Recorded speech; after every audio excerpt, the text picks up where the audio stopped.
Bonjour à tous, j'espère que vous allez bien, je suis ravie de vous retrouver aujourd'hui. Alors cette vidéo s'adresse à vous si vous êtes Sagittaire, si vous êtes ascendant Sagittaire, quel que soit votre signe solaire, ou si vous avez votre signe lunaire en Sagittaire. Alors, commençons par regarder quelle est la tendance, quelle est l'énergie dominante ici. Cavalier de bâton et le monde, ouais. Ok, donc là on fonce, on y va, on va de l'avant. Il y a de la volonté, il y a de la fougue, il y a de l'entrain, de la détermination et en même temps... on n'est pas sur un valet de bâton, on est sur un cavalier de bâton. Donc il y a quand même une certaine maîtrise, entre guillemets, qui n'est pas totale, puisqu'on n'est pas sur une dame ou sur un roi, surtout. Mais voilà, on prend quand même les choses en main, on se met en avant, on se met en marche, il y a une certaine confiance, une certaine détermination. Là, on voit qu'il y a de l'entrain, de l'envie, du désir, de la motivation, de la détermination, pour peut-être faire aboutir quelque chose, pour finaliser quelque chose et pouvoir démarrer. On voit bien qu'il y a quelque chose qui arrive à son terme, la fin d'un chapitre, la fin d'un cycle, la fin d'une histoire, la fin d'un projet, la fin de démarche pour un projet. On a ici une notion d'aboutissement et quelque part, on a deux cartes quand même qui représentent la notion de liberté. Ici, donc soit on reprend sa liberté, soit on va la chercher. On est dans cette dynamique, dans cette énergie. Le monde, c'est vraiment l'idée que on a quand même, d'une part, la notion d'achèvement, la notion d'aboutissement, mais aussi la notion quand même de fin de cycle qui est très importante. Ici, cette carte-là, c'est vraiment l'idée qu'il y a quelque chose qui se réalise, qui aboutit, et qui du coup arrive à son terme, va laisser place à quelque chose d'autre, à quelque chose de nouveau. Alors, on va voir comment ça se présente dans votre tirage. Commençons par la vie émotionnelle et sentimentale. Alors, vie émotionnelle et sentimentale avec ici le petit, le normand, un mouvement ici. Bon, il y a une fluidité. Les principaux, j'allais dire les principaux mots-clés, et puis bien sûr je vais développer, mais les principaux mots-clés ici pour la vie sentimentale, c'est l'ouverture, les interactions, le mouvement. Et ici, on a quand même la carte du cœur qui parle d'amour, qui parle de sentiments, de bien-être aussi, de réjouissance.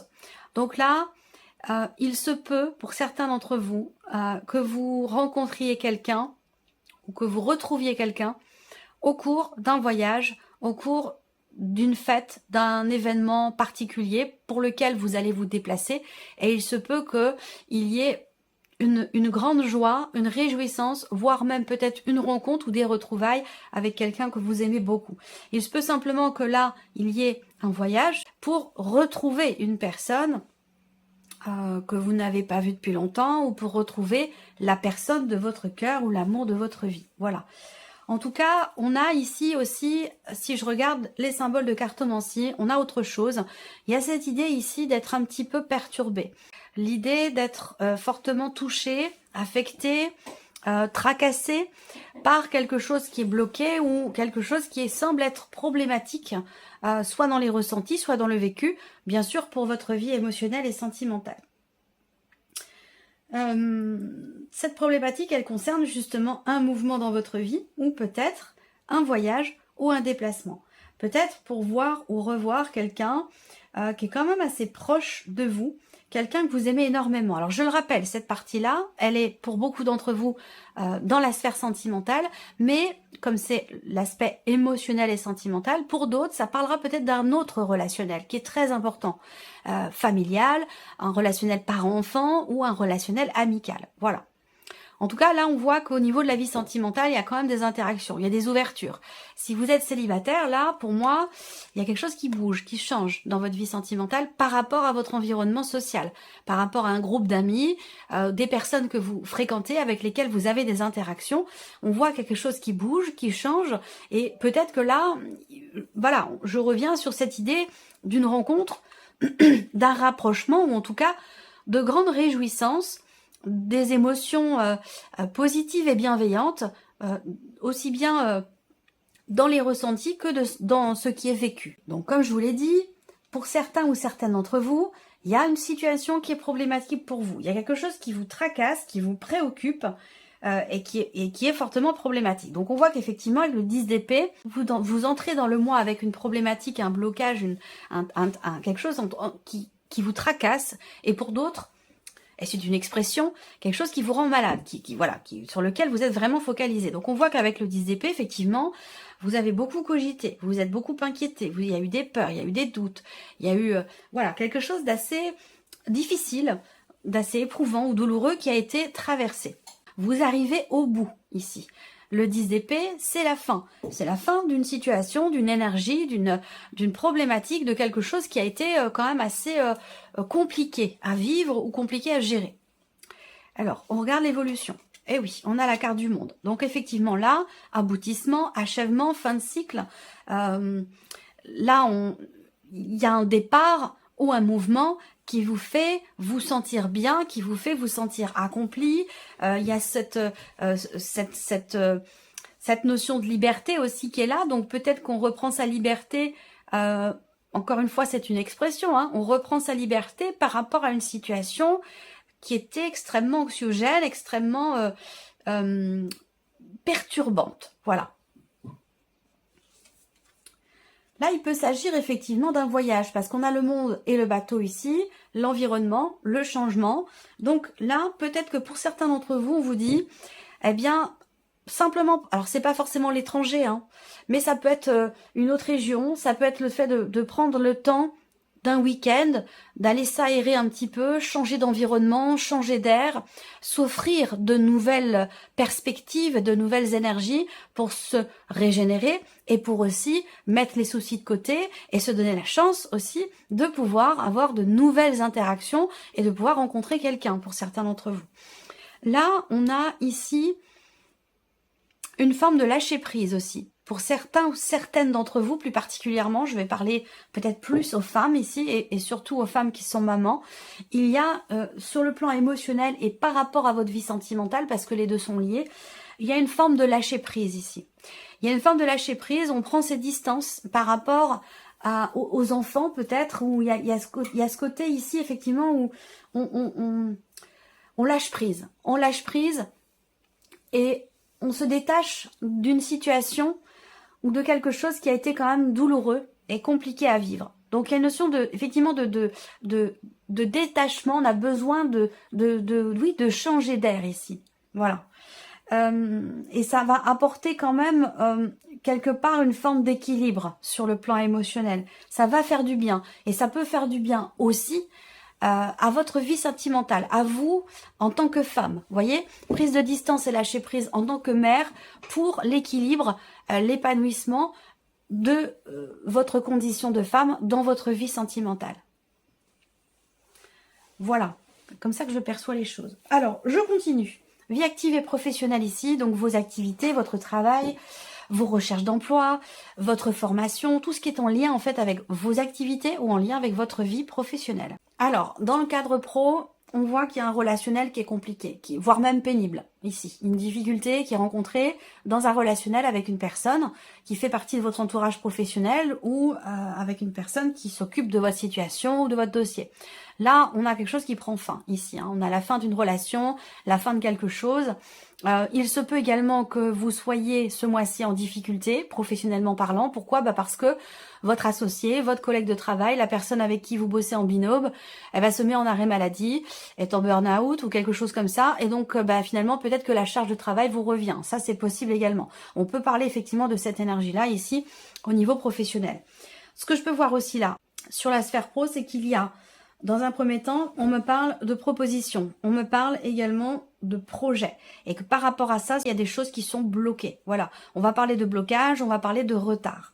Après, on a quand même ici, toujours avec les symboles de cartomancie, tout ce qui est en rapport avec des propositions, en rapport avec des projets, effectivement quelque chose qui bloque. Et on peut vous dire ici que il va d'abord être question de régler les problématiques qui sont rencontrées, de débloquer ce qui semble être bloqué pour pouvoir continuer de faire évoluer un projet ou une proposition à un moment donné qui est faite. Je ne sais pas si c'est vous qui faites une proposition ou quelqu'un qui est en face de vous, mais on va parler ici quand même d'avoir à régler finalement ce qui est à l'origine des retards ou des blocages dans le cas de certains projets. Voilà. Alors, on continue. Regardons avec le tarot, vie active et professionnelle. 6 de denier. Alors, il est question d'une aide financière. Il est question d'un soutien. Donc là, on peut parler effectivement... Alors, c'est peut-être pas forcément votre collègue, hein, ça peut être vous qui vous mettez en arrêt de travail, en arrêt maladie, parce que voilà, vous vivez quelque chose de trop difficile dans la sphère professionnelle et qui peut très bien être sur un plan relationnel, c'est possible. Donc là, on a une dimension financière ici, par rapport au travail, à la vie pro, où on parle ici d'une aide financière, d'un soutien. Donc il y a peut-être un projet où il est question de faire des démarches peut-être pour obtenir une aide ou un soutien financier, que ce soit dans le cadre d'un arrêt maladie ou que ce soit par rapport à un projet. Là, on a le 3 de coupe. Donc c'est intéressant parce que le 3 de coupe représente ici le fait que il y ait soit une bonne nouvelle, soit quelque chose qui met dans la joie. Par rapport peut-être à de l'argent, par rapport à du financier. On a une notion de réjouissance ici, par rapport au fait que quelque chose change fondamentalement, ou par rapport à une situation qui prend fin ou qui s'arrête ici. Il y a peut-être un événement ou une date importante, quelque chose qui fait que, ici, avec le 3 de coupe, on est quand même dans la réjouissance. On va regarder la dernière carte ici, le cavalier de coupe. Ok. Cavalier de coupe, ici, c'est une carte de mouvement. C'est une carte de mouvement, donc on va quelque part, on va dans quelque chose, on va vers quelque chose. Et ce cavalier de coupe, il va vers où? Il va vers ce qu'il a toujours souhaité au plus profond de lui. Voilà. Donc c'est l'idée d'avancer vers ce qui nous fait du bien et quelque part de se distancier de ce qui a pu nous être pénible à un moment donné, que ce soit une situation professionnelle ou que ce soit un relationnel dans le cadre du travail ou dans le cadre d'une formation ici. On va de l'avant, on va vers ce que notre cœur nous souffle quelque part, on suit ses émotions, ses ressentis, ses intuitions, et on va dans une direction qui, évidemment, potentiellement, nous fait du bien. Il y a vraiment ici quelque chose qui se remet en mouvement dans la sphère professionnelle. Est-ce que c'est par rapport à une dimension financière ou par rapport à peut-être une bonne nouvelle concernant la fin d'une situation, concernant une finalité ou dans quelque chose qui change fondamentalement par rapport à une situation pénible ou difficile? Alors, on continue. Ici, on a l'aspect matériel et financier pour vous, amis Sagittaires. Et donc, bien sûr, les poissons qui représentent l'argent, les mouvements d'argent, les transactions, les projets également. Ça représente votre trésorerie, votre situation financière. Là, il y a ici la banque. Pour certains d'entre vous, le banquier ou la banquière. On a avec ces cartes-là une signature. On a des papiers, des documents importants, un contrat. Voilà, quelque chose qui se conclut et qui se signe ici. Pour la banque, avec la banque, pour un achat, pour une vente, pour une transaction. Il y a une notion de transaction, il y a un mouvement d'argent qui est en rapport direct avec le foyer, la famille, ou qui concerne ici un bien immobilier. Donc on peut parler de vente ou d'achat. En tout cas, on a une notion de transaction immobilière qui se conclut ici. Voilà. Donc bon, j'ai quand même la dimension financière. Je pense pas qu'on me parle de location ici, mais après tout, pourquoi pas? Si vous êtes en attente de pouvoir conclure quelque chose dans ce sens, c'est possible également. Voilà. Mais en tout cas, on a au niveau des finances une notion de stabilité, une gestion qui est quand même assez carrée, des mouvements qui sont sécurites, mouvements d'argent qui sont peut-être calculés, il y a vraiment cette notion de stabilité ici. Donc soit on fait les choses un petit peu au feeling aussi, on suit son intuition pour pouvoir garder une stabilité financière ou pour pouvoir atteindre une stabilité financière. Ensuite ici, qu'est-ce qu'on a avec le tarot? La roue de fortune. Donc effectivement, on parle encore une fois de fin de cycle. Vous avez un tirage quand même, ça peut être un tournant. Vous avez quand même 2 fois la carte du monde, vous avez l'impératrice, vous avez la roue de fortune, vous avez le jugement. C'est quand même un mois, vous avez la lune aussi au dos ici. Suivre ses ressentis profonds, ses intuitions. Là, il y a une guérison émotionnelle. Là. Il y a une guérison sur un plan émotionnel. Oui, si vous regardez la vie émotionnelle, là, vous sortez de quelque chose de lourd. Vous repartez de zéro. Nouveau départ ici, là, très clairement, avec une certaine abondance dans les émotions et dans les sentiments. Donc, il y a un mieux-être au niveau de la vie émotionnelle ou de la vie sentimentale. Donc, je reviens ici aux finances, à tout ce qui est matériel et financier. La roue de fortune, c'est un mouvement. C'est une carte de mouvement, c'est une carte aussi qui représente la fin de quelque chose, pas forcément un aboutissement, mais il y a un cap qui est passé. Il y a un cap qui est passé, soit en termes de gestion financière, soit par rapport à une notion d'investissement concernant une transaction ou tout simplement pour vos finances ou votre trésorerie. La roue de fortune ici, elle représente bien quelque chose de nouveau. Quelque chose de nouveau, la fin d'un chapitre qui va laisser place à quelque chose d'autre ici. Donc, si on parle effectivement de transactions immobilières, on peut parler aussi d'un nouveau cycle sur le plan financier où vous allez, ici on va voir les deux autres cartes du tarot, mais pour moi vous allez vers une certaine stabilité. Alors, le 7 de bâton ici, pour moi, indique le fait qu'il est question pour vous d'aller au bout des choses, de finaliser, de pouvoir passer à autre chose. Il y a cette notion ici de ténacité, là. Il y a une ténacité qui est, on affronte les obstacles, voilà, on tient bon, on faiblit pas, quels que soient les obstacles qui se présentent, on voit bien que vous avez ici un projet, quel qu'il soit familial ou en rapport à un patrimoine, un bien immobilier, on voit bien que là, vous faites preuve de détermination et que quand bien même il y a des obstacles sur votre route, peu importe, voilà, je pense que vous avez un objectif et que vous voulez vous y tenir, vous voulez aller au bout des choses. Et oui, le 9 de coupe. Donc c'est pas mal. C'est pas mal parce que là, au niveau matériel et financier, je pense qu'effectivement, il y a cette idée de gérer, de bien gérer les choses. Peut-être à deux, peut-être en couple. Il y a cette notion quand même il y a quelque chose de très carré dans un mouvement, vous voyez, une bonne organisation, une bonne gestion. Le 9 de coupe, c'est aussi un petit coup de pouce de l'univers concernant tout ce qui est en rapport avec le foyer, la famille, tout ce qui est matériel et bien sûr financier. Il y a un petit coup de pouce ici de l'univers. C'est aussi la carte qui représente une réussite, une satisfaction. Là, il y a un combat qui est mené pour un changement. Il y a une grande détermination pour aller au bout de quelque chose. Peut-être pour une fin de dossier, fin de projet, finaliser quelque chose et pouvoir continuer, avancer et avoir d'autres projets. Voilà. En tout cas, on a une notion de réussite. Vous avez de belles énergies pour tout ce qui est matériel et financier. Alors, regardons la surprise et l'inattendu. Pour vous les Sagittaires, qu'est-ce qu'on a ici avec le petit Lenormand? Le bouquet qui représente un cadeau, qui représente une surprise, une notion de bien-être. Alors, on va voir en fonction évidemment des autres cartes qui suivent. Là, proposition, surprise inattendue, ça peut être une proposition de travail, une offre d'emploi. Ça peut être aussi un cadeau qui vous est fait venant d'une personne qui vous est très très proche. Donc peut-être que... je réfléchis. Ce cadeau.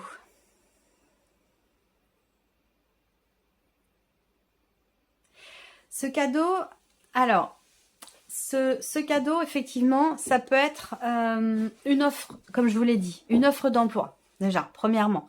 Deuxièmement, ça peut être quelqu'un de la famille, quelqu'un qui est très proche de vous, qui va venir vous offrir quelque chose.